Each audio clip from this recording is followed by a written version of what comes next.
என் அன்பான சாய் பக்தர்கள் அனைவருக்கும் வணக்கம். மீண்டும் உங்களை சந்திப்பதில் மிகுந்த மகிழ்ச்சி அடைகிறேன். உண்மையிலேயே ரொம்ப சந்தோஷமாக இருக்கிறேன். நாளைக்கு வியாழக்கிழமை நம்மளுடைய ஸ்ரீ துவாரகமய ஆலயத்திலையும் சரி, நம்ம சென்னை பிரார்த்தனை மையத்திலும் சரி 2 இடத்துலையும் சிறப்பு கூட்டு பிரார்த்தனை நடைபெறும். உங்கள் பிரார்த்தனைகளை மட்டும் அனுப்பி வைங்க. என்னுடைய வாட்ஸ்அப் நம்பர் கீழே வரும் சாராம். கண்டிப்பாக நீங்கள் உங்கள் பிரார்த்தனைகளை என்ன பிரார்த்தனையோ அதை கொஞ்சம் தெளிவாக அனுப்பி வைங்க. அதே போல் இங்கே எப்போ பிரார்த்தனை நடைபெறும்னா வியாழக்கிழமை 7 மணிக்கு ஈவினிங் 7 மணிக்கு நம்ம ஆரம்பிப்பாங்க. 7லேருந்து 7:30 மணி வரைக்கும் ஆரத்தி, அதுக்கப்புறம் பஜன்ஸு, 8 மணிக்கு அன்னதானம்.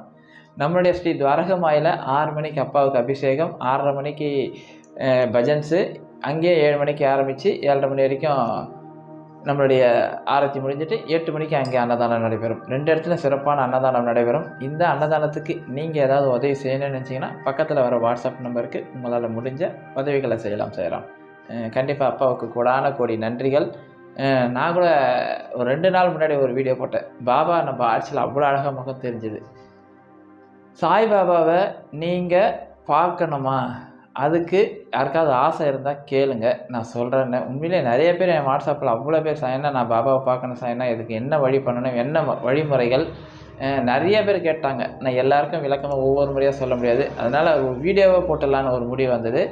கண்டிப்பாக இந்த வீடியோ பாபா உங்களுக்கு கண்டிப்பாக 100% காட்சி கொடுப்பார்.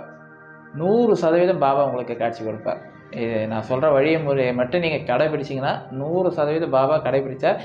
இதை நான் கடைப்பிடிச்சதுனால உங்களுக்கு திரும்ப சொல்கிறேன். இது ஏதோ மேலே வானத்துலேருந்து கொடுக்கல, எனக்கு ஒரு மந்திரம் சொல்லித்தரலாம் இல்லை. நான் சில வழிமுறைகளை கடைப்பிடிச்ச அந்த வழிமுறையில் போகும்போது எனக்கு நல்ல பலன் கிடச்சதுனால இதை நான் உங்களுக்கு சொல்கிறேன். முயற்சி செஞ்சு பாருங்கள். பாபா உங்களுக்கு 100% காட்சி கொடுப்பார். இதை மட்டும் செஞ்சிங்கன்னா. நான் இதில் கடைசியாக சொல்ல போகிற ஒரு விஷயம் ரொம்ப முக்கியமான விஷயம். அதனால் நல்லா பாருங்கள். அந்த வீடியோ ஃபுல்லாக பார்த்தீங்கன்னா உங்களுக்கு தெரியும். முதல்ல ஒரு விஷயத்தை மட்டும் சொல்கிறத தயாரம். இந்த விஷயம் ரொம்ப ரொம்ப ரொம்ப ரொம்ப ரொம்ப முக்கியம். இதை நான் விஷயமாக சொல்கிறத விட ஒரு கதையாக சொல்லிட்டேன்னா உங்களுக்கு இன்னும் ஈஸியாக இருக்கும். ஏன்னா கதை மனிதனுக்கு ஆழ் மனதில் போய் பதியும். எனவே நான் கதையாக சொல்கிறேன். முதல் கதை பாபாவை நாம் எப்படி வணங்கணும், ஓகேங்களா? அந்த வணங்குறத பற்றி தான் சொல்கிறேன். ஒரு கதை மூலமாக ஒரு பெரிய ஒரு ஏழை விவசாயி, அவனுக்கு நிறைய கஷ்டங்கள் இருக்கும். அவன் என்ன பண்ணுவான், ஒரு கடவுள் முன்னாடி போய் அங்கே ஒரு சிவலிங்கம் இருக்கும், போய் உட்காந்து அழுவான். லிங்கத்துக்கு முன்னாடி உட்காந்து, நான் இவ்வளோ கஷ்டத்தில் இருக்கிறேனே, எனக்கு நீ பார்க்கவே மாட்டியா, நான் எவ்வளோ இது பூஜைலாம் பண்ணுறேன், எனக்கு நீ கண்ணு திறந்து கூட பார்க்க மாட்டியா, என் கஷ்டம் தீர்க்க மாட்டியானோன்னு. அப்போ என்ன பண்ணுவான், அவன் உட்காந்துக்கிற கீழே பார்த்தீங்கன்னா ஒரு கல் இருக்கும். அந்த கல்லில் சில எழுத்துக்கள் பொறிச்சிருக்கும். அதில் என்னென்ன உத்து கவனித்து பார்ப்பான், இந்த சிவலிங்கத்துக்கு 100 குடம் தண்ணி ஊற்றி அபிஷேகம் யார் பண்ணுறாங்களோ அவங்களுக்கு இந்த சிவபெருமான் காட்சி கொடுத்து உங்களுடைய குறைகளை தீர்த்துடுவார். நீங்கள் என்ன நினைக்கிறீங்களோ அதை செஞ்சு கொடுப்பாருனோடனே இதை படித்து பார்த்துட்டு ரொம்ப ஆச்சரியமான, ஓ அப்படியா, இதில் இவ்வளோ பெரிய விஷயம் இருக்கான்னு சொல்லிட்டு போவான். ஒரு குடம் எடுப்பான், தண்ணி எடுத்து சிவலிங்கத்துக்கு அபிஷேகம் ஊற்றுவான். முதல் ஊற்றினே இருப்பான், ஒரு 50 குடம் ஊற்றினே இருப்பான். 50, 60, 70 வந்துடுவான். 70, 80 வந்துடுவான். அவனுக்கு கொஞ்சம் உடம்பு சோர்வாயிடும். என்னடா அது, மனிதனுக்கு வர இயற்கை தான், சோர்வாயிடும். 80, 81, 90 வரைக்கும் வந்துடுவான். 90 வந்தவுடனே நான் 90 குடம் ஊற்றுறோம், ஒரு மாற்றத்தை கூட காணோம். வருவாரா சிவன், வந்துடுவாரா, வந்து காட்சி கொடுப்பாரா, மனசுக்குள்ளே ஓட்டம். 91 ஊற்றுவான், 92 ஊற்றுவான், 93 ஊற்றுவான். அவனுக்கு சிவன் வருவாரா, குடத்தை ஊற்றிட்டு சிவனையே பார்ப்பான். 98 வருவான், சுற்றி பார்ப்பான், சிவன் வரத்துக்கான எந்த அறிகுறியும் காணுமே, வருவாரான்னு. 99ஆவது எத்தாந்து ஊற்றும் போது சோர்ந்துருவான். இந்த ஒரு குடம் ஊற்றுறதுனால சிவன் வந்துடுவாரா சொல்லிட்டு தூக்கின்னு வருவான். 100ஆவது குடம் தூக்கின்னு வந்து இவர் வேலை பண்ணுவான். சும்மா வேஸ்ட், எவனுக்கு கிரிக்க வச்சுக்கிறான் போல இருக்குது, இது வேறு நம்ம படித்து நம்ம டைம் வேஸ்ட் பண்ணிட்டோம் சொல்லிட்டு 100ஆவது குடத்தை அப்படியே சிவன் தலையில் போட்டுருவான். அந்த லிங்கத்தை தலையில் போட்டுருவான். அபிஷேகமாக பண்ண மாட்டான், டக்குன்னு தலையில் ஊற்றிடுவான். உடனே சிவன் தோன்றி அட முட்டா பையல், கீழே போட்டு இருக்குது எல்லாம் சரிதான், நீ அதில் என்ன 100 குடம் ஊற்றினா நான் காட்சி கொடுப்பேன்னு அதில் தெளிவாக தானே போட்டுக்குது. இந்த 100ஆவது குடம் ஊற்றுறதுக்கு ஏன் அவ்வளோ சோம்பேறி தானப்பட்டேன், அதை கொஞ்சம் அழகாக ஊற்றிருந்தீங்கன்னா நான் உனக்கு காட்சி கொடுத்துருப்பேன்னு. இப்போ நீ என் தலையில் போட்டு உடச்சதுனால நான் உனக்கு எந்த காட்சியும் தர முடியாது, நீ கடைசி வரைக்கும் கஷ்டப்படணும்னு சொல்லிட்டு அவர் மறைஞ்சிடுவார். உண்மை சாயிராம். இந்த கதை நமக்கு ஒரு உண்மை என்ன சொல்லுதான், நான் ஒரு விரதம் நான் ஏதாவது விரதம் சொல்லுவேன் யாருக்காவது, இல்லை பரிகாரம் ஏதாவது சொல்லுவேன், சாய் ஒரு 12 வாரம் பண்ணுங்கன்னு. அவங்க என்ன பண்ணுவாங்கன்னா, சாய் 10 வாரம் பண்ண சாய்ராம், 10 வாரம் பண்ண ஒன்றும் ரிசல்ட்டே தெரில சாய்ராம், சாய் 11 வாரம் முடிஞ்சிட்டேன் சாய்ராம், எந்த அறிகுறியுமே இல்லையே சாய்ராம். அதாவது நான் சொன்ன அந்த பரிகாரம் சொல்லி முடிக்கிறதுக்கு முன்னாடியே அந்த பொறுமை இருக்காது. முதல்ல பாபாவை கும்பிட்றதுக்கு பொறுமை வேண்டும், பொறுமை இருக்கணும் கண்டிப்பாக. 100வது கூட எப்படி மண்டையில் போடுறானோ அதே போல தான் நாம் பாபாவை கும்பிடும்போது இது உட்காந்து கும்பிட்டோடனே நாளைக்கே வந்து காட்சி கொடுத்துருவார். சாய் நான் ஒரு 30 நாள் எழுந்து வந்து கும்பிட்டேன் சாய்ராம், பாபா வரவே இல்லை. 30 நாள் கும்பிட்டேன், பாபா வரவே இல்லை. என்ன பண்ணீங்க? காலையில் எழுந்து 2 நிமிஷம் கும்பிட்டேன். பாபாவை நாம் கும்பிட்றதுக்கு பாபாவே இருந்ததே சொன்னது பொறுமை. அந்த பொறுமை யார்கிட்ட இருக்கோ அவர்களுக்கு பாபா பரிசுத்தமாக காட்சி கொடுப்பார். நல்லா புரிஞ்சுக்கிங்க. முதல்ல பாபாவை கும்பிட்றதுக்கு பொறுமை இருக்கணும். பொறுமையாக யார் இருக்கிறார்களோ அவர்களுக்கு 100% காட்சி கொடுப்பார். 2வது கதை, இது ரொம்ப முக்கியமான கதை. ஒரு பையன், ஒரு சின்ன பையன் அவங்க அப்பா கிட்ட வரும், அப்பா நான் எதில் எடுத்தாலும் என்னால் வெற்றி பெற முடியல, நான் எந்த வேலை எடுத்தாலும் என்னால் வெற்றி பெற முடியல, ஆனாலும் நான் வெற்றி பெறணும்னா என்னப்பா பண்ணணும்? ஒருத்தர் அவங்க அப்பா கிட்ட கேட்பார். ஒரு சின்ன பையன், ஏன்னா அவன் எடுக்கிறது எல்லாமே தோல்வியில் போய் முடியுது. அவன் எடுக்கிற எல்லா விஷயமே தோல்வியில் போய் முடியும் போது அவனுக்கு மனம் உடைஞ்சிடறான். என்னடா பண்ணுறது? அப்பா கிட்ட கேட்கும்போது நான் இந்த விஷயத்தில் வெற்றி பெறணும், நான் என்ன பண்ணணும் அப்படின்னு சொன்னோன்னே, மகனே நான் உனக்கு ஒரு ப்ராக்டிக்கலாக செய்கிறேன், வா என் கூட வா சொல்லிவிட்டு நேராக தோட்டத்துக்கு போவார். தோட்டத்துக்கு போயிட்டு ஒரு பெரிய இது இருக்கும், ஒரு கூடை ஒன்று கவுத்து வச்சுருப்பாங்க. கூடையை திறப்பார், அதுலேருந்து ஒரு 10 கோழிங்க இருக்கும். 10 கோழிங்க பறந்து போயிடும். மகனே இந்த 10 கோழியை நீ பிடிச்சி தந்தைக்கு வையின்னுவார். எல்லாம் ஓடிடுச்சு. இந்த 10 கோழியை நீ பிடிச்சி திருப்பி கூடையில் அடை, நான் உனக்கான பதில் சொல்கிறேன். இவன் என்ன பண்ணணும், அந்த 10 கோழியை எந்த கோழியை போய் பிடிப்பான், ஓடும், அந்த கோழியை பிடிப்பான், சுற்றி போப்பான். கடைசி வரைக்கும் அவனால் போய் எந்த கோழியுமே பிடிக்காம சோர்ந்து போய் அப்பா கிட்ட, அப்பா பிடிக்கவே முடியலப்பா, அப்பாப்பா என்னால் முடியலப்பான்னு சோர்ந்து உட்காந்துருவான். நீ என்னப்பா நான் ஏதோ சொன்னேன், நீ நான் எடுக்கிறதுல காரியம் வெற்றி பெற மாட்டேன்னு சொன்னேன், நீ கோழியை பிடிக்க சொன்னீங்க, என்னால் முடியல பண்ணுவான்.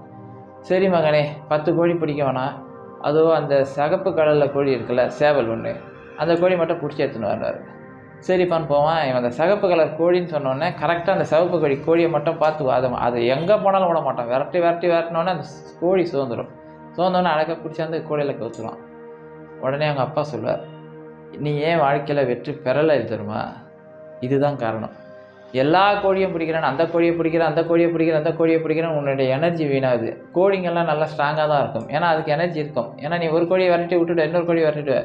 ஆனால் உன்னுடைய மைண்டு ஒரு கோழியை வச்சானே அதை கடைசி வரைக்கும் விரட்டினோடனே உன்னுடைய பவருக்கு முன்னாடி அந்த கோழியோட பவர் தோற்றுரும். அதனால் சோர்ந்து உட்காந்தோன்னு ஈஸியாக பிடிச்சி உட்காந்துட்டு.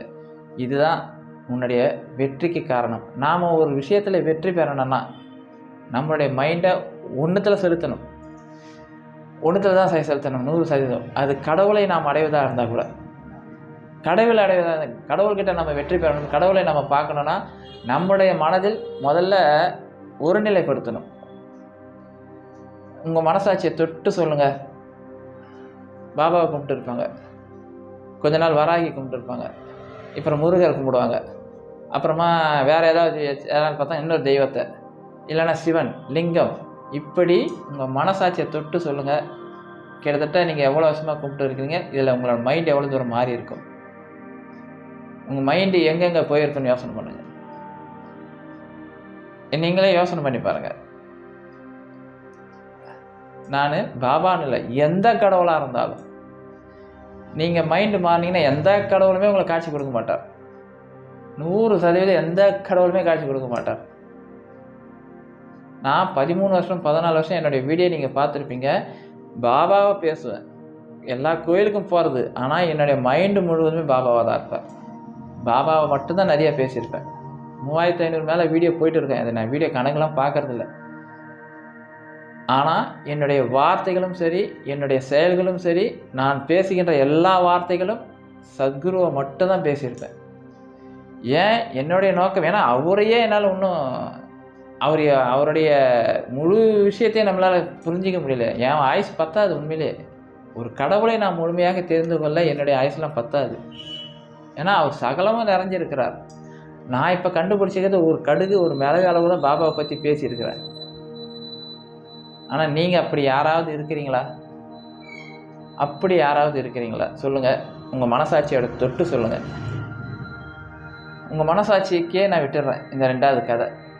நீங்கள் இது வரைக்கும் எத்தனை தெய்வத்தை கும்பிட்டு இருப்பீங்க, எத்தனை பண்ணியிருப்பீங்க, எவ்வளோ விஷயத்த பண்ணியிருப்பீங்க மனசாட்சி. அப்புறம் பாபா இல்லை, எந்த கடவுளுமே காட்சி கொடுக்க மாட்டார். நான் பாபான்னு சொல்லலை, எந்த கடவுளையும் உங்களுக்கு காட்சி கொடுக்க மாட்டார். சாதாரண மனுஷனாக தான் இருந்திருப்பீங்க. உண்மையிலே அந்த காலத்திலலாம் பாருங்கள், சிவனை நோக்கி தவம் பண்ணுவாங்க, சிவன் காட்சி கொடுப்பார். விஷ்ணுவை நோக்கி தவம் பண்ணுவாங்க, எந்த தெய்வமோ அதை நோக்கி தான் ஓம் நமச்சிவாயான்னுவாங்க. அதே தான் அவங்களோட நோக்கம் ஃபுல்லாகவே இருக்கும். வேறு எந்த நோக்கமும் இல்லை. அனுமாருக்கு எப்படி ராமர் காட்சி, அவர் எப்பவுமே ஜெய் சாய்ராம், ஜெய் ஸ்ரீராம் ஸ்ரீராம் சொல்லுவார். அவர் வாயத்து வந்தால் அதான் வரும். அதான் ராமர் அவர் கூட இருந்தார். எந்த தெய்வத்தை எடுத்தாலும். ஆனால் மனிதனோட மனம் குரங்கு. ஐயோ இந்த தெய்வத்துக்கிட்ட போனேன் நடக்கலை, அந்த தெய்வத்துக்கிட்ட போனேன் நடக்கலை, இந்த தெய்வத்துக்கிட்ட போனேன். இப்படி மனம் மாறிக்கொண்டே இருந்தால் எந்த தெய்வமே உங்களுக்கு காட்சி கொடுக்க மாட்டார்கள்.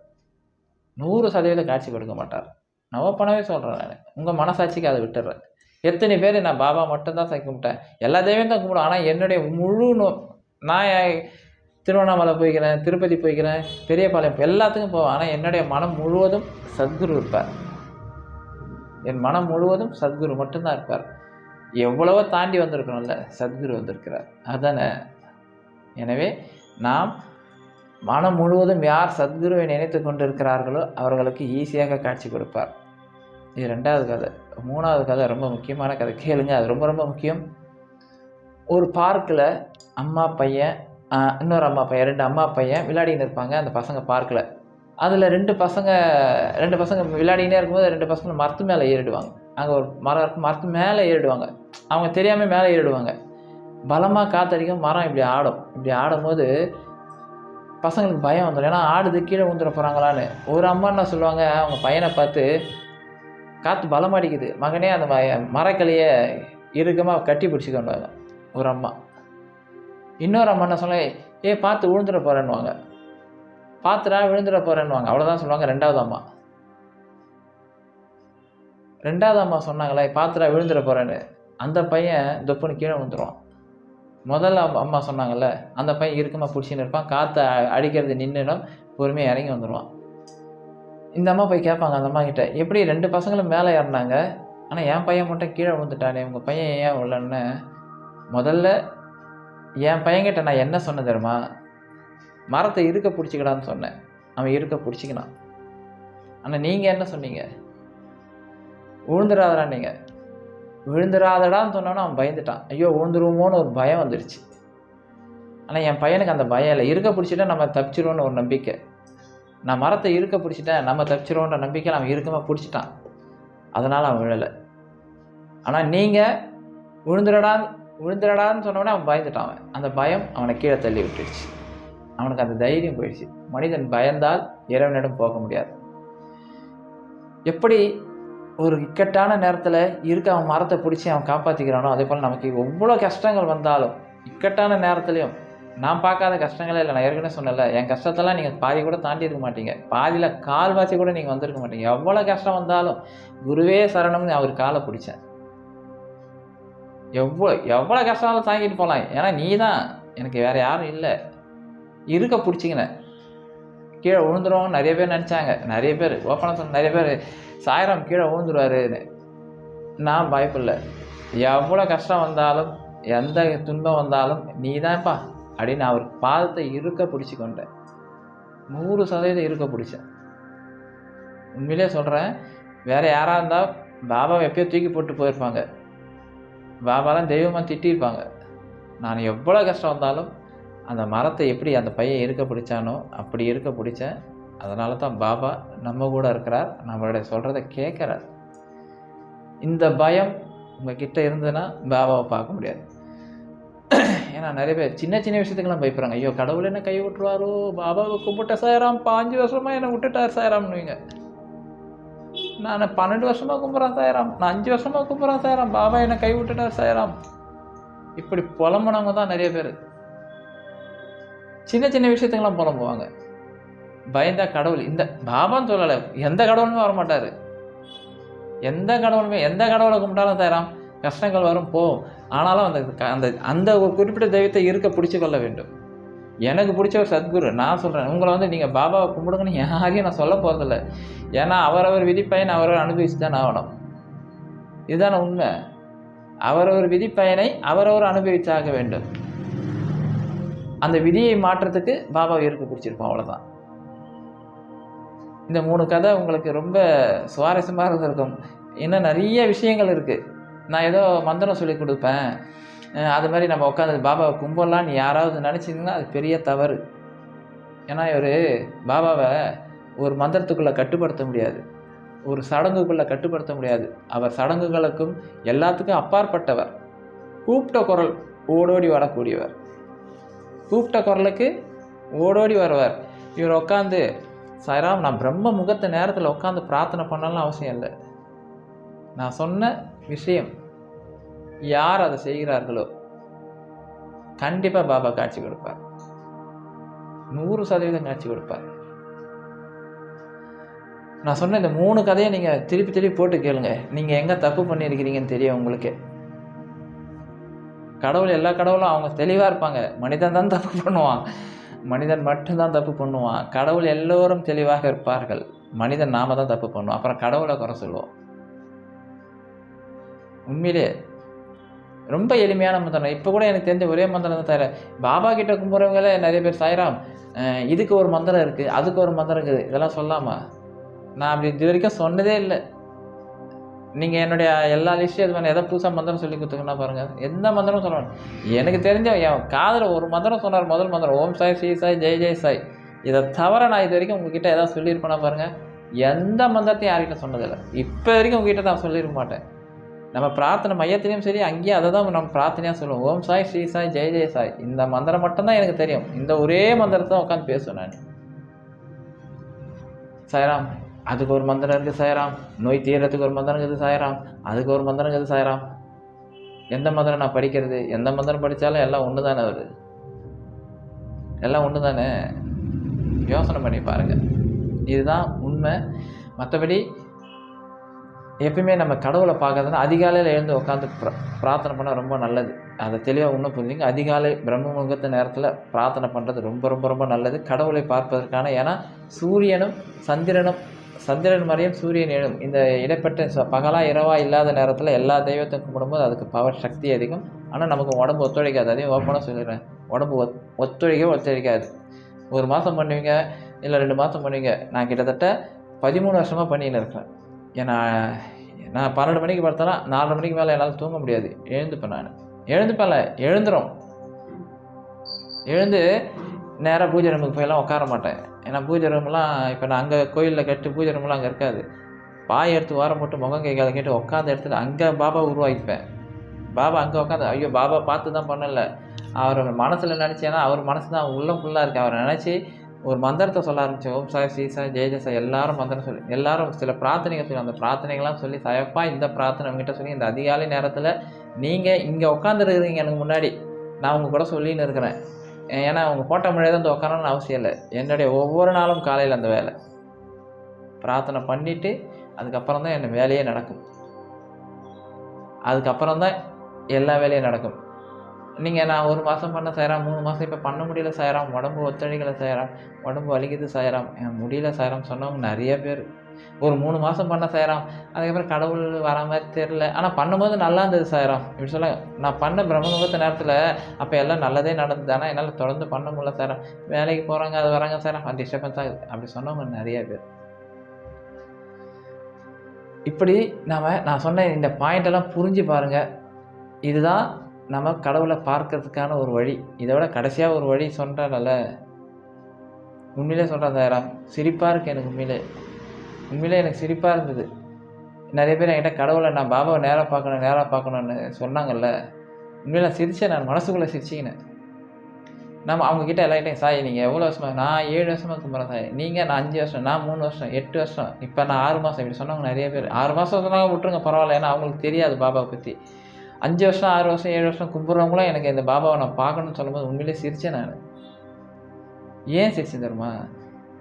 ஒரு வீட்டில் ஒரு பாபா படம் வச்சு தானே கும்பிடுவோம். படம் இல்லை சிலை எதாவது வச்சு தானே கும்பிடுவோம்.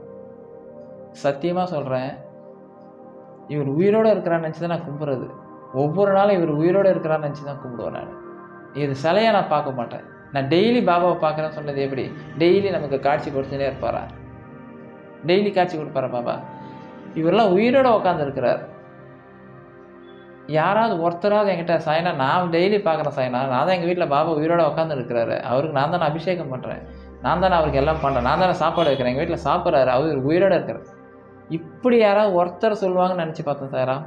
யாருமே சொல்லலை, யாருமே சொல்லலை. அதுதான் எனக்கு பெரிய பாபாவை பார்க்கணுன்னு. இப்போ நீங்கள் வீட்டில் வச்சு கும்பிட்றீங்களா, அதெல்லாம் என்னது?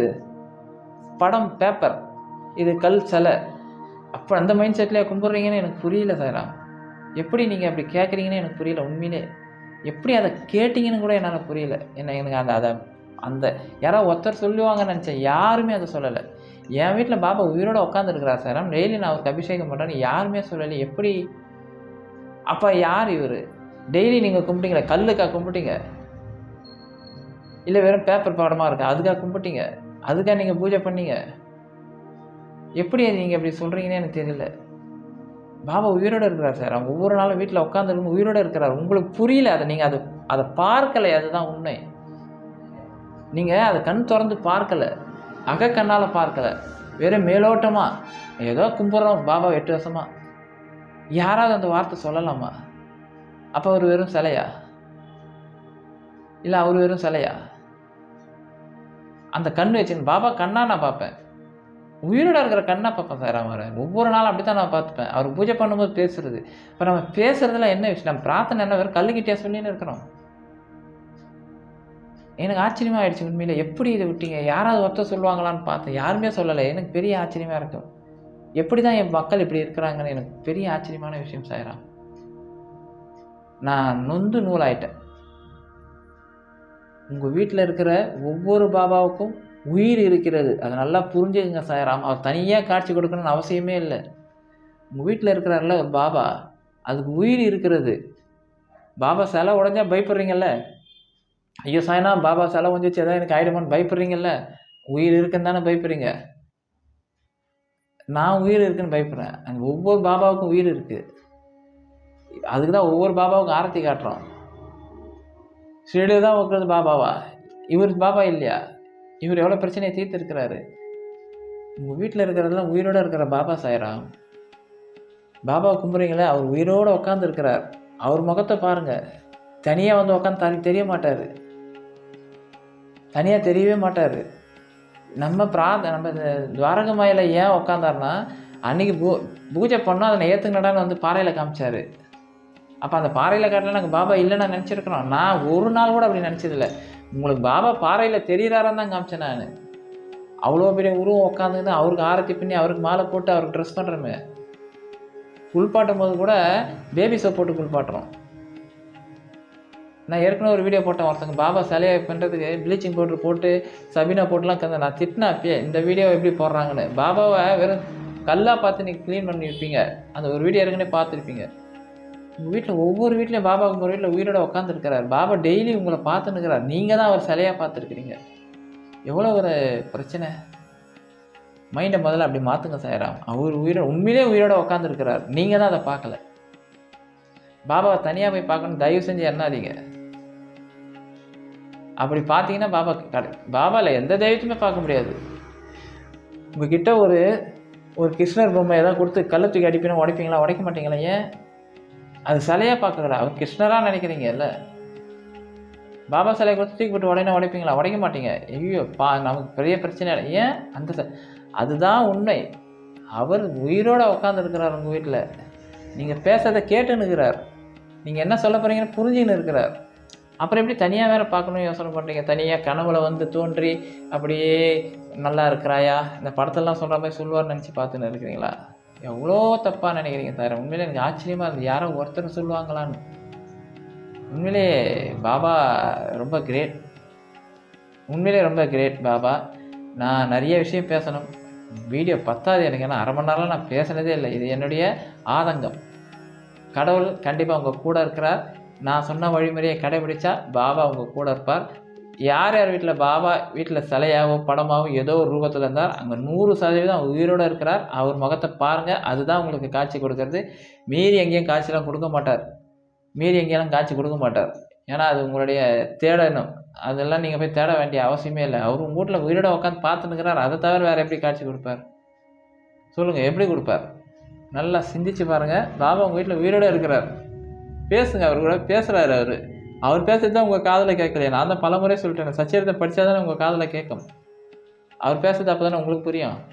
நான் எந்த ரூபத்தை சித்திர ரூபத்தில் வந்து உட்காந்து சாப்பிட்டு போனார்ல, சித்திர ரூபத்தில் வந்து வச்சு சாப்பிடுவார்.